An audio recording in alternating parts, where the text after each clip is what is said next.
Good morning students, welcome to your online BEd first year class. आज की कक्षा में हम लोग विज्ञान शिक्षण का संक्षिप्त इतिहास पढ़ेंगे, क्योंकि पिछले कक्षा में हम लोगों ने इसकी प्रस्तावना के बेस पर इंट्रोडक्शन किया था, जिसमें हम लोगों ने पहले बात किया था कॉन्सेप्ट की बात की थी, फिर उसके नेचर की बात की थी, फिर इम्पोर्टेंस की बात की थी। आज हम इसका संक्षिप्त में इतिहास पढ़ेंगे, क्या हिस्ट्री है साइंस एजुकेशन का या टीचिंग का। उसी के बाद माध्यमिक शिक्षा के पाठ्यक्रम में विज्ञान का प्रवेश 19वीं शताब्दी के आरंभ में हुआ। इस समय विज्ञान के क्षेत्र में अधिक उन्नति होने तथा फैराडे, स्पेंसर और हक्सले इत्यादि ने विज्ञान के क्षेत्र में अधिक काम करने से साधारण जनता स्कूली शिक्षा में भी विज्ञान को पढ़ाने का आवश्यकता अनुभव करने लगी। सबसे पहले 1976 में ग्लासगो में जॉन एंडरसन ने व्यापारी तथा मिस्त्री आदि के बीच प्रयोगात्मक भौतिक विज्ञान का पर व्याख्यान देना प्रारंभ किया। इन्होंने विज्ञान के सांस्कृतिक महत्व को समझकर अपना धन एक विश्वविद्यालय बनाने में लगा दिया, जिसमें विज्ञान शिक्षा का महत्वपूर्ण स्थान रखा। किंतु इनकी मृत्यु के उपरांत इस कार्य को जॉर्ज बर्बक ने जारी रखा। यद्यपि 1804 में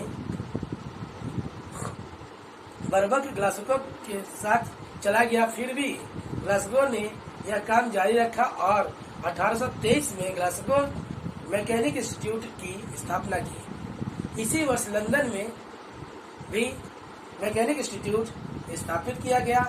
1825 में लिवरपूल में एक मैकेनिक स्कूल या इंस्टीट्यूट स्थापित हुआ, किंतु बाद में इसके प्रबंधकों ने वह इंस्टीट्यूट नगर शिक्षा विभाग को सौंप दिया, जो सर्वप्रथम सेकेंडरी स्कूल बना।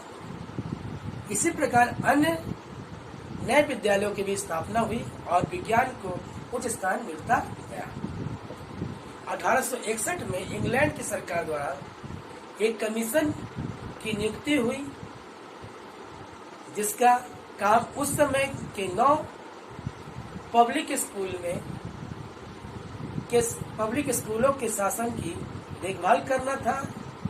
कमीशन ने अपनी रिपोर्ट में बतलाया कि इंग्लैंड में ऊंची कक्षाओं में प्रयोगात्मक विज्ञान का अभाव था, अतः उसमें प्रायोगिक विज्ञान पर जोर दिया गया।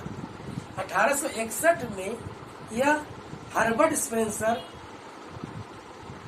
ने शिक्षा का उद्देश्य जीवन की तैयारी माना और इस उद्देश्य की पूर्ति के लिए विज्ञान को महत्वपूर्ण समझा।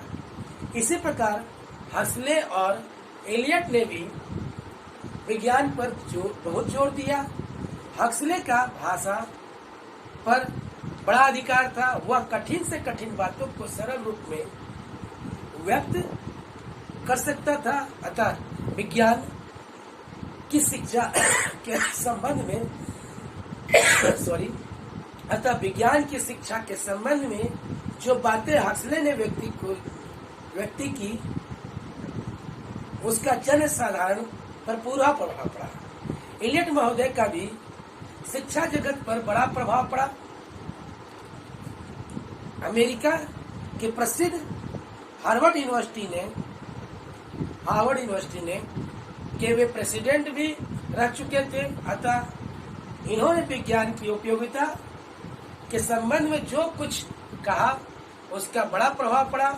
इनके प्रभाव के फलस्वरूप अनेक विद्यालयों में विज्ञान की शिक्षा का प्रबंध किया गया।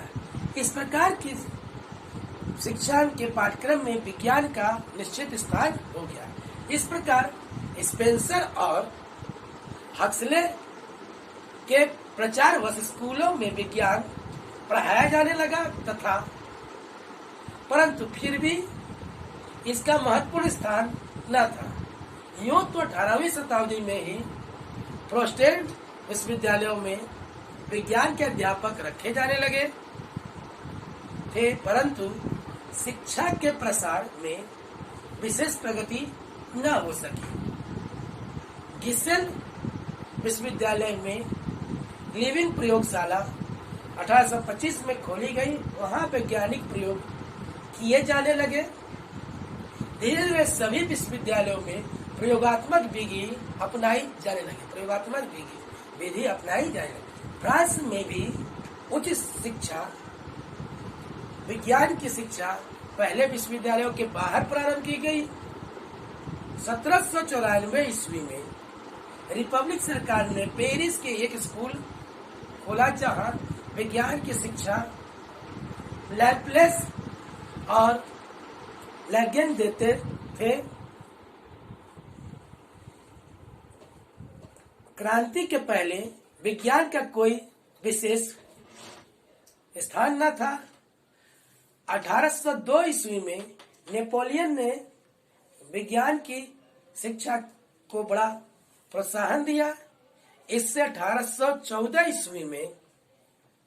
ईस्वी तक विज्ञान की शिक्षा में बड़ी उन्नति हुई, परंतु फिर भी इसका महत्वपूर्ण स्थान न था जितना प्राचीन साहित्य था। 18वीं शताब्दी में ही कैम्ब्रिज विश्वविद्यालय में विज्ञान के लिए कई पद स्थापित किए गए, परंतु प्रयोगशाला विधि का प्रारंभ नहीं हो सका, जो कि 19वीं शताब्दी में ही हुआ। इसके अंत में कैम्ब्रिज एंड ऑक्सफोर्ड विश्वविद्यालय में विज्ञान विशेष तौर पर पढ़ाया जाने लगा। Birmingham, Manchester, London, Liverpool, England के विश्वविद्यालय में प्रयोग द्वारा विज्ञान शिक्षा न दी जाती थी। 1951 में रॉयल स्कूल ऑफ साइंस की स्थापना से विज्ञान को प्रयोगात्मक विधि से पढ़ाया जाने लगा। कुछ इंजीनियरिंग स्कूल भी खोले गए। 1960 में लंदन विश्वविद्यालय में विज्ञान का एक विभाग खोला गया और विज्ञान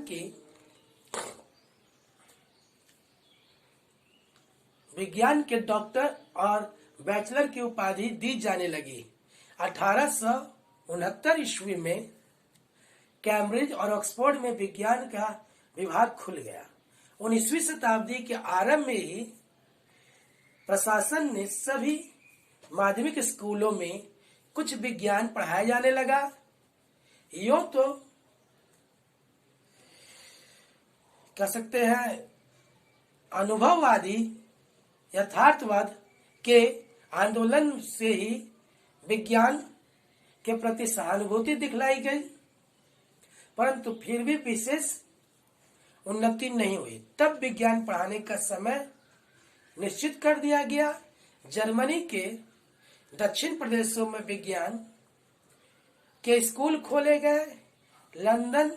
रॉयल जिम्नेजियम और ओरियल स्कूल खोले गए। इसमें सभी प्रकार के विज्ञान की शिक्षा दी जाती थी। इंग्लैंड में विज्ञान को सबसे पहले एकेडमीज, जिसे आप बोलते हैं एकेडमीज में पढ़ाया जाता, परंतु 18वीं शताब्दी में अंत तक एकेडमी की दशा अच्छी न हुई थी। पब्लिक स्कूलों में विज्ञान का कोई स्थान न था। 19वीं शताब्दी के प्रारंभ में विज्ञान के लिए जोरों से आंदोलन चला, जिसके फलस्वरूप उसे एक उच्च स्थान दिया गया।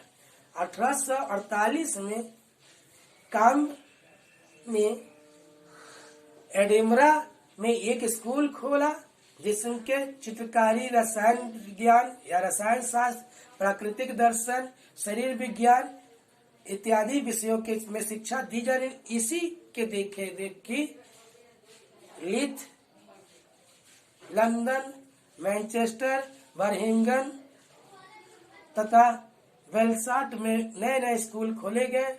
यद्यपि ये स्कूल बहुत दिन तक न चल सके, किंतु इसके कारण विज्ञान के प्रसार में बड़ी सफलता मिली।